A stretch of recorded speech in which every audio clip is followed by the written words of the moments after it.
13장에서 보시면 계속해서 이제 의인과 악인을 대조해서 이야기하죠. 의인과 악인을 대조해서 이야기하고 13장 1절부터 6절까지는 말에 대해서 이야기합니다. 말에 대해서 6절까지는 올바른 언어를 사용해라 그런 의미를 가지고 이야기를 합니다. 2절에도 보면요. 사람은 입의 열매로 인하여 복록을 누리거니와 마음이 괴사한 자는 강포를 당하느니라. 괴사한다는 말이 무슨 말인가 찾아봤더니 간사하고 교활한 속임수를 이야기하더라고요.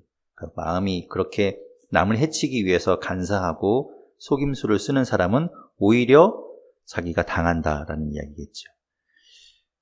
그래서 이제 3절에도 보면 입을 지키는 자는 자기의 생명을 보존하나 입을 크게 벌리는 자, 말을 많이 하고 말을 함부로 하는 그런 사람들은 멸망이 오느니라.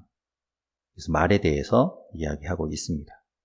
7절부터 11절까지는 재물에 대한 이야기를 해요. 재물에 대해서 7절에 스스로 부한 채 하여도 아무것도 없는 자가 있고 스스로 가난한 채 하여도 재물이 많은 자가 있다. 결국엔 우리가 겉으로 봐서는 잘 모른다는 얘기겠죠. 겉으로 봐서는 잘 모르고 그 사람의 그 겉모양을 가지고 판단하지 마라 라는 이야기가 될 겁니다. 하나님은 사람의 모양을 가지고 외모를 가지고 판단하지 않으시는 분이죠. 근데 사람들은 자꾸 거기에 속아요. 그래서 사람들을 겉모습 보고 판단하는데 그러지 않도록 이야기하는 것이기도 합니다. 그러면서 이제 과연 돈이 많은 것, 부한 것이 좋은 것이고 가난하고 없는 것이 나쁜 것인가? 그런 것에 대해서 또 이야기하는 것이 이제 8절에도 그런 얘기하죠. 사람의 재물이 자기 생명의 속전일 수 있으나. 그러니까 재물이 많은 것이 오히려 자기 생명의 속전, 자기 생명의 어떤 담보가 되거나 이럴 문제가 더 생기기 쉽고 가난한 자는 협박을 받을 일이 없느니라. 오히려 없는 것이 때로는 이게 더 행복할 수도 있다. 반드시 돈이 많은 것이 좋은 것이고 또 그렇다고 돈이 없어야 된다라는 걸 주장하는 건 아니고 그렇게 딱 양분해서 이야기할 것은 아니다라는 거겠죠. 재물에 대한 이야기를 합니다. 11절에도 망령되이 얻은 재물은 줄어가고 손으로 모은 것은 늘어가느니라. 그리고 이제 12절부터 19절까지는 소원에 대한 이야기를 하고 있습니다. 12절과 19절은 이제 소원이 성취되는 것에 대해서 이야기하죠. 12절에 보면 소망이 더디 이루어지면 그것이 마음을 상하게 하거니와 소원이 이루어지는 것은 곧 생명나무니라.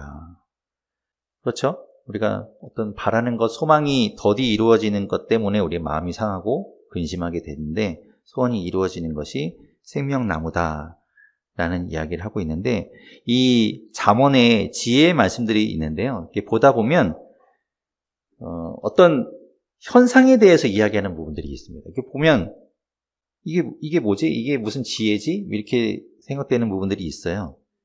이게 그러니까 어떻게 보면 당연한 이야기를 하고 있는 거죠. 12절이 그런 형태라고 보시면 돼요. 소망이 더디 이루어지면 누구나 다 그렇죠. 마음이 상하고 속상하지요. 그리고 소원이 이루어지면 다 기뻐합니다. 그러니까 그런 현상을 이야기하고 그 다음에 또 뒤에 설명하고 이런 식으로 구조를 갖고 있는 부분들도 보여요. 12절에 이제 그런 내용을 가지고 있고 13절에 그래서 이제 그런 소원이 그런데 말씀을 멸시하는 자는 자기에게 패망을 이루고 계명을 두려워하는 자가 상을 받는다. 이제 소원과 관련해서 그런 12절이 어떤 그런 현상을 이야기한다면 13절에서 말씀을 멸시하는 자와 계명을 두려워하는 자, 그 따르는 자에게 그 소원이 이루어지고 상을 받는 것을 이야기한다라고 보시면 되겠죠. 그런 이야기들이 쭉 나오고 19절에 이제 마무리하면서 소원을 성취하면 마음이 달아도 미련한 자는 악에서 떠나기를 싫어하느니라. 미련한 자는 악에서 떠나지 않는다. 결국에 또 글로 간다라는 것을 이야기합니다. 그리고 20절부터 25절까지는 이제 보상, 보응 이런 거에 대한 이야기를 하고 있어요. 20절을 보면 지혜로운 자와 동행하면 지혜를 얻고 미련한 자와 사귀면 해를 받느니라. 아까 우리가 먼저 풀어본 것처럼 어리석은 자, 미련한 자는 자기가 미련한 것을 계속 전파하는 것 때문에 옆에 가면 그것에 물들고 같이 밀어내진다. 그리고 21절도 재앙은 죄인을 따르고 선한 보응은 의인에게 이른다. 그런 이야기들이 있고, 그리고 뭐 뒤에 24절, 25절 같은 경우에는 딱히 연관성은 없지만 또 이제 지혜의 말씀으로 들어가 있죠. 24절 보면 매를 아끼는 자는 그의 자식을 미워함이라. 자식을 사랑하는 자는 근실이 징계하느니라. 이거 보고 괜히 혼냈다가 아이들한테 미움만 사게 되었던. 14장도 이제 보시면 이제 그런 식으로 이렇게 묶어져 있는 것들을 볼 수 있어요. 네, 14장 1절부터 4절까지, 1절부터 4절까지는 여호와를 경외하는 것에 대한 이야기를 하고 있어요. 2절이 그런 얘기하죠. 정직하게 행하는 자는 여호와를 경외하여도 패역하게 행하는 자는 여호와를 경멸하느니라. 그래서 1절을 보면 그래서 이제 이 1절을 2절에 맞춰서 해석을 해야 됩니다. 1절을 보면 지혜로운 여인은 자기 집을 세우되 미련한 여인은 자기 손으로 그것을 허느니라. 요거만 딱 1절만 보면 여자가 잘해야 집안이 뭐 잘 된다처럼 이렇게 들리거든요. 그런데 여기서 이제 그 여호와를 경외하는 것이 지혜니까 그렇게 해석을 하게 되면 지혜로운 여인이라는 것은 여호와를 경외하는 사람을 이야기해요. 여호와를 경외하는 사람이 복을 받는 것이고, 그리고 여호와를 경멸하는 사람, 2절에 보면 나오죠. 여호와를 경멸하는 사람, 그 사람이 미련한 사람이고 그 사람은 망하게 되는 것을 이야기하는 거죠. 꼭 무슨 여인이 현명해야지 집을 일으키고 막 이런 이야기는 아닙니다. 4절에도 이제 이런 이야기 했어요. 소가 없으면 구유는 깨끗하려니와 소의 힘으로 얻는 것이 많으니라. 당장의 이익은 있겠죠.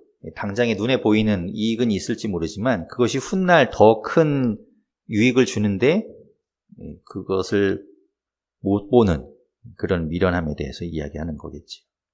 그리고 이제 5절부터 7절까지의 말씀은 이제 지혜의 말에 대해서 이야기합니다. 이것도 말에 대한 이야기를 하고 있어요.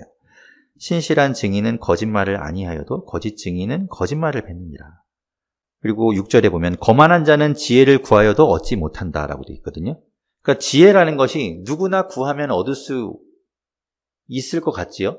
그래서 지혜가 왜 의인화해서 얘기할 때 너희는 나를 찾으라 라고 막 이렇게 거리에 서서 이야기하잖아요. 나를 구하라라고 이야기하는데 여기에 보면 지혜를 구하여도 얻지 못하는 사람이 있다. 어떤 사람인가?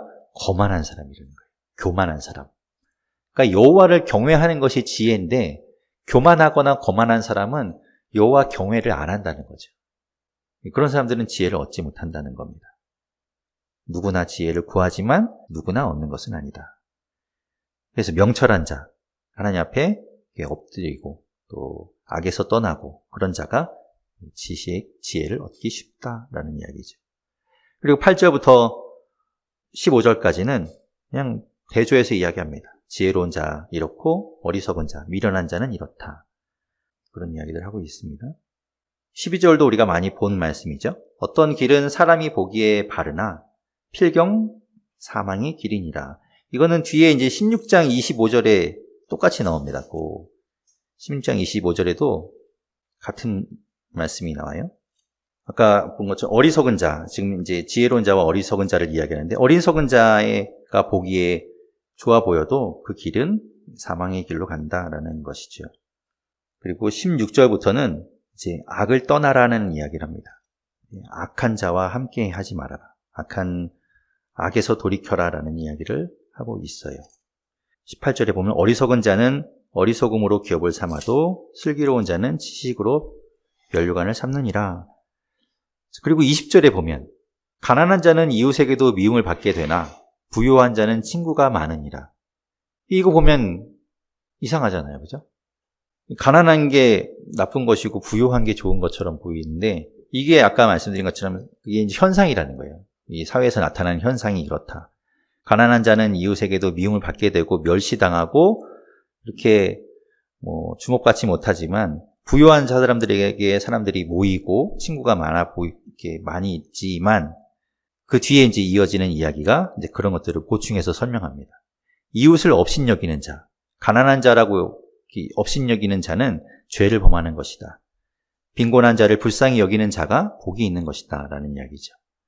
그리고 부요한 친구들에게 모여서 그에게 어떤 불이한 재물을 요구하고 어떤 콩고물 같은 걸 얻고자 하는 악을 도모하는 자, 22절에 보면 악을 도모하는 자는 잘못 가는 것이 아니냐. 그런 이야기를 한 겁니다. 자, 그런 식으로 이제 보다 보면 이게 뭐지? 라는 말씀들이 있고 그 뒤에 이제 그 부연에서 설명들이 이어지는 것들을 보게 돼요. 26절부터도 26절, 27절도 여호와를 경외하는 자에 대한 이야기를 하고 있습니다. 26절, 27절도 여호와를 경외하는 자, 여호와를 경외하는 것 하면서 뒤에 설명을 하고 있죠. 그리고 28절부터 보면 이제 왕에 대한 이야기를 합니다. 왕과 관련된 지혜의 말씀들이 모여져 있어요. 백성이 많은 것은 왕의 영광이다. 그를 따르는 백성이 많은 것이 왕의 영광이고 그를 따르는 백성이 적은 것은 주권자의 패망이다. 그래서 왕에 대한 이야기를 하고 있습니다. 31절에 가난한 자를 학대하는 자는 그를 지으신 이를 멸시하는 자요. 궁핍한 자를 불쌍히 여기는 자는 주를 공경하는 자니라. 아까 이제 위에 본 것처럼 20절에 본 것처럼 지금 사회적으로는 그렇지만 가난한 사람을 학대하는 사람이 옳지 않다. 그 사람들을 불쌍히 여기고 도와주는 것이 옳다라는 이야기를 하고 있지요. 15장은 대체로 이제 말과 관련된 이야기들이 많은데 1절부터 이어지는 7절까지 이야기가 이제 그렇죠. 1절에도 보면 유순한 대답, 온유하고 부드러운 말이 분노를 쉬게 하여도 과격한 말은 노를 격동하느니라. 그러면서 이제 그 혀와 말에 대한 이야기를 하고 있어요. 4절에도 이야기합니다. 온순한 말은 곧 생명나무지만 패역한 혀는 마음을 상하게 하느니라. 그런 이야기들이 나오지요. 그리고 8절부터 12절까지는 악인에 대한 이야기를 하고 있어요. 악인들이 받는 그 징계에 대한 이야기를 합니다. 8절에 보면 악인의 제사는 여호와께서 미워하셔도 정직한 자의 기도는 그가 기뻐하시느니라. 그래서 악인들에 대해서는 하나님이 미워하시고 그들은 징계하시고 벌하시는 것에 대해서 이야기하고 있어요. 그리고 13절부터 17절까지는 마음의 즐거움과 근심에 대한 이야기를 하고 있습니다. 마음에 대한 이야기를 하고 있어요. 13절에 보면 마음의 즐거움은 얼굴을 빛나게 하여도 얼굴을 빛나게 하는 마음의 근심은 심령을 상하게 하느니라. 마음이 편하고 즐거운 것이 좋은 건데 근심 때문에 많이 힘든다라는 이야기겠죠. 그렇지만 이제 그 근심 가운데는 16절에 보면 재물에 대한 근심이 있을 거예요. 가산이 적은 것 때문에 힘들 수 있는데 그렇지만 여호와를 경외하는 것이 크게 부하고 번뇌하는 것보다는 낫다. 가산이 적은 것 때문에 부한 것보다 못한 것이 아니다. 17절에도 이야기하는 것처럼 채소를 먹으며 서로 사랑하는 것이 살진 소를 먹으며 서로 미워하는 것보다 낫다라는 거지요. 그리고 18절부터는 이제 지혜로운 자와 어리석은 자에 대한 이야기를 하고 있습니다. 22절에 보면 의논이 없으면 경영이 무너진다라고 하고 있어요. 지략이 많으면 경영이 성립하느니라. 지혜를 모으는 것, 그리고 다른 사람의 이야기를 듣는 것, 그래서 그것들을 잘 이렇게 수집하고 그것들을 잘 적용하는 것이 성공의 길이다라는 이야기를 하고 있습니다.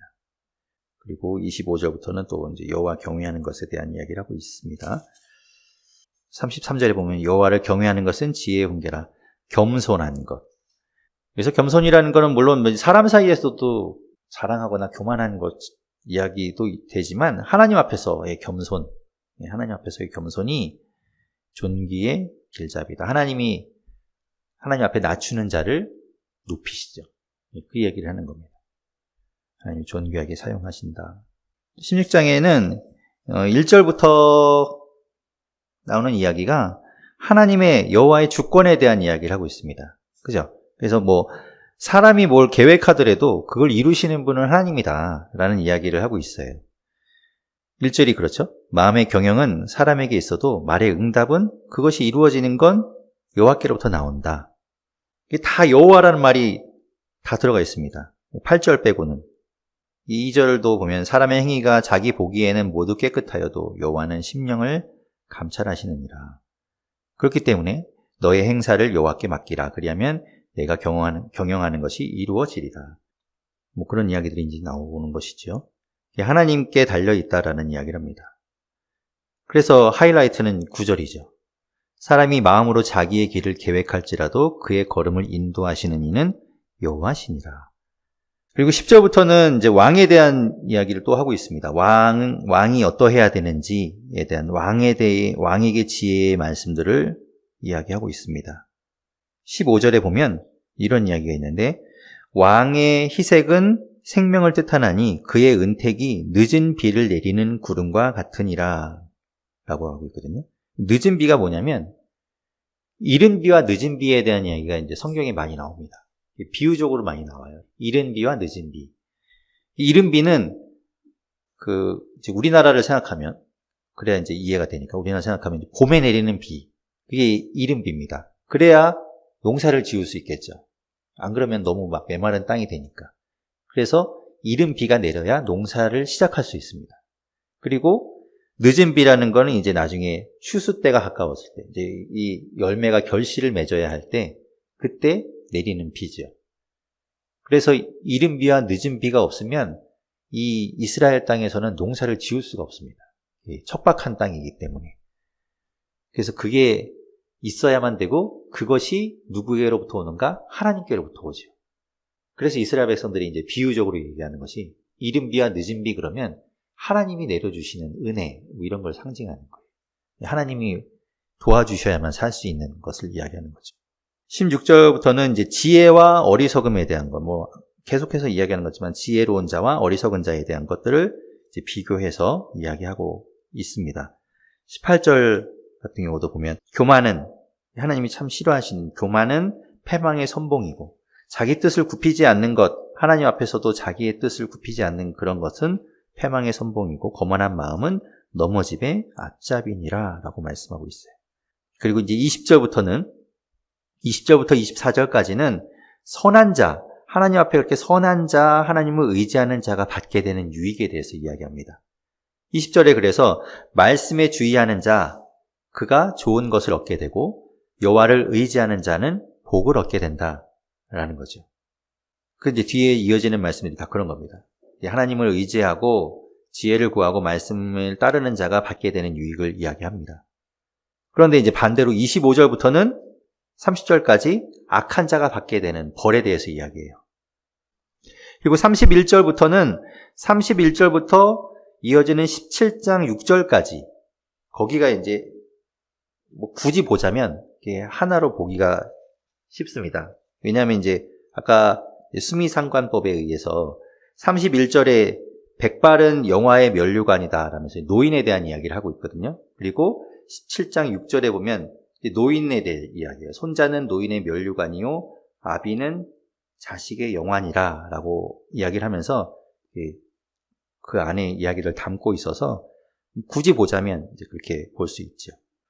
31절이 이제 그 노인에 대한 이야기죠. 백발, 노인은 영화의 면류관, 공의로운 길에서 얻게 되고, 노하기를 더디하는 자는 용사보다 낫고 자기의 마음을 다스리는 자는 성을 빼앗는 자보다 낫다 라고 이야기하고 있습니다. 그리고 제비를 뽑는 것 이야기하는데, 성경에서는 제비를 뽑는 것이 하나님께 맡기는 겁니다. 우리는 제비 뽑기, 이렇게 제비 뽑자 그러면 무슨 재미로 뽑잖아요. 근데 성경에서는 제비 뽑는 게 하나님 손에 맡기는 겁니다. 그렇죠. 우리도 제비 뽑기 해보시면 알겠지만 우리가 어떻게 조작할 수 없잖아요. 하나님의 뜻에 달려있는 그 방법이기도 합니다. 그래서 이제 예전에 제사장이 처음에 하나님의 뜻을 물을 때 우림과 둠밈이라는 것을 흉패에 가지고 있었어요. 그래서 그것을 가지고 하나님의 뜻을 이렇게 묻거든요. 근데 그게 뭔지는 모릅니다. 지금은 없어졌기 때문에 그게 뭔지는 모르는데, 아마도 이걸 할까요 말까요 할 때 이렇게 제비 뽑듯이 이렇게 뽑아서 그게 나오면은 뭐 하라는 뜻이고 아니고 뭐 이렇게 이제 판결을 했던 거죠. 그게 이제 제비 뽑는 것처럼 되어서 제비를 뽑는 걸 통해서 하나님이 이제 개입하고 역사하는 것으로 이제 생각했던 거예요. 뭐 단적인 예로 이제 가나안 땅에 들어가서 이제 땅을 분배할 때, 땅을 이제 나누잖아요. 가나안 땅에 여호수아를 따라서 이제 들어가서 가나안 땅을 나눌 때 그때 제비를 뽑아요. 그러니까 제비를 뽑아서 어디를 가질지를 이제 나누게 되죠. 다 하나님이 이제 개입하신다라는 겁니다. 그게 이제 33절에 있는 이야기예요. 그 모든 일을 이루시고 작정하시는 분은 하나님이다라는 것을 이야기하고 있습니다. 17장 1절에 보면 마른 떡 한 조각만 있어도 화목한 것이 제육이 집에 가득하고도 다투는 것보다 나으니라 라는 거 아까 이제 보았던 말씀과 비슷하지요. 15장 17절에도 그런 비슷한 얘기 있었죠. 채소를 먹으면서 사랑하는 것이 살진 소를 먹으면서 미워하는 것보다 낫다라는 것, 그런 이야기와 좀 닮아 있지요. 그래서 6절에 보면 손자는 노인의 면류관이요 아비는 자식의 영환이라 라고 노인과 손자에 대한, 자식에 대한 이야기를 하고 있습니다. 그리고 이제 7절부터는 미련한 자에 대한 이야기를 하고 있어요. 그러니까 지혜를 이야기할 때 완전히 반대되는 이야기를 하면서 지혜를 부각시키는 거죠. 미련한 자는 뭐 이렇다, 미련한 자가 이렇다, 막 그런 것들만 쭉 이야기하고 있습니다. 그래서 반대적으로 지혜가 더 돋보이도록 만들고 있어요. 8절에 아까 말씀드린 약간 그런, 보면 얼핏 보면 이해가 안 가는 말이죠. 뇌물은 그 임자가 보기에 보석 같은즉 그가 어디로 향하든지 형통하게 하느니라. 뇌물이 좋다라는 것처럼 보이죠. 뇌물을 줘야 되는 것처럼. 그런데 그렇지 않습니다. 뇌물은 하나님이 싫어하십니다. 그게 뇌물이 왜 하나님이 싫어하시는가 하면 23절에 보면 이렇게 이야기해요. 악인은 사람의 품에서 뇌물을 받고 재판을 굽게 하느니라. 이 뇌물을 통해서 마음이 굽어진다는 거예요. 뇌물을 받으면. 그래서 사람한테 공의롭고 정의로운 판결을 못하게 되는 거죠. 마음이 한쪽으로 굽어지니까. 그래서 하나님께서 이 뇌물에 대해서 싫어하십니다. 뇌물 받지 마라 라고 이야기하세요. 하나님은 정의롭고 공의로운 걸 이야기하시거든요. 약한 자를 돌보고 가난한 자를 보살피는 걸 말씀하시는데 이 뇌물을 받음으로 인해서 그들에게 마음이 굽어지는 것을 경계하고 계시는 거죠. 그런데 왜 8절에 그렇게 이야기하는가? 아까 말씀드린 것처럼 8절은 사회적 현상이 이렇다는 거예요. 사람들은 뇌물을 주는 사람 입장에서는 굉장히 그것을 좋은 기회로 삼고 그걸 통해서 형통하게 되려고 하고 실제로 그렇게 되는 것처럼 보여진다. 그런데 이제 9절에 이야기하는 것처럼 허물을 덮어주는 자, 그렇게 뇌물을 받고 허물을 덮어주는 자, 사랑을 구하는 자요, 그것을 거듭 말하는 자는 친한 벗을 이간하는 자니라. 그 뇌물이 좋아 보여도 그런 것들이 이제 악 영향을 미치는 것에 대해서 이야기하는 것이죠. 저는 10절이 되게 와닿더라고요. 그래서 별표를 딱 쳤습니다. 10절에. 한마디로 총명한 자에게 충고하는 것이 매 100대로 미련한 자를 때리는 것보다 더 깊이 박히느니라.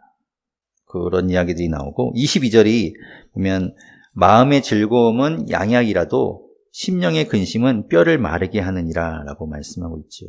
아까 말씀하신 15장 30절에 보면 좋은 기별은, 좋은 소식은 뼈를 윤택하게 한다라고 했는데 이 반대로 이제 심령의 근심은 뼈를 마르게 한다라는 것이죠. 그래서 27절, 28절에 보면 아예 말을 아껴라. 아예 말을 하지 않는 것이 28절 말하죠. 미련한 자라도 차라리 잠잠하고 말 안 하고 있으면 지혜로운 자로 여겨지고 그의 입술을 닫으면 슬기로운 자로 여겨지느니라. 18장을 보게 되면 여전히 이제 미련한 자에 대한 이야기를 하고 있어요. 미련한 자에 대한 이야기 중에서 1절부터 하는 이야기는 미련한 자의 말에 대한 이야기를 합니다. 미련한 자의 입에서 나오는 말, 그런 이야기들 하고 있죠. 4절 보면 명철한 사람의 입의 말은 깊은 물과 같고 지혜의 샘은 솟구쳐 흐르는 내와 같다. 하지만 6절에 보면 미련한 자의 입술은 다툼을 일으키고 그의 입은 매를 자청하느니라. 미련한 자의 입은 그의 멸망이 되고 그의 입술은 그의 영혼의 그물이 되느니라. 8절도 재밌죠? 남의 말하기를 좋아하는 자의 말은 별식과 같아서 뼛속 깊은 데로 내려가느니라. 유독 이런 거는 귀가 혹하게 되고 재밌죠? 그래서 그런 거에 잘 넘어갑니다. 9절에 보면 이제 패가하는 자라는 말이 있는데 이 패가하는 자라는 말은 망하게 하는 자라는 뜻입니다. 자기의 일을 게을리하는 자는 망하게 하는 자의 형제다. 결국 망하게 되는 길이다라는 것이죠.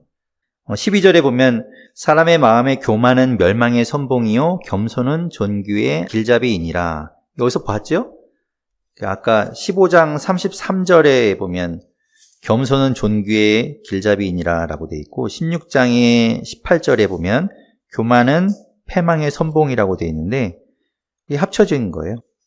합쳐져서 사람의 마음에 교만은 멸망의 선봉이요 겸손은 존귀의 길잡이다라고 이야기하죠.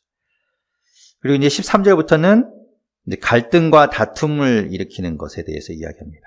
그래서 18절도 그 얘기하는 겁니다. 제비를 뽑는 것은 다툼을 그치게 하여 강한 자 사이에 해결하게 하느니라. 그러니까 말씀드린 것처럼 제비를 뽑는 것 자체는 이제 하나님께 맡긴다라는 뜻이기 때문에 하나님께 맡겨서 그것을 따르기로 결정하면 이제 더 이상 뭐 다툴 것이 없죠. 21절에도 죽고 사는 것이 혀의 힘에 달렸다. 혀를 쓰기 좋아하는 자는 혀의 열매를 먹는다. 아내를 얻는 자는 복을 얻고 여호와께 은총을 받는 자니라. 24절에 보면 많은 친구를 얻는 자는 해를 당하게 되거니와 어떤 친구는 형제보다 친밀하니라.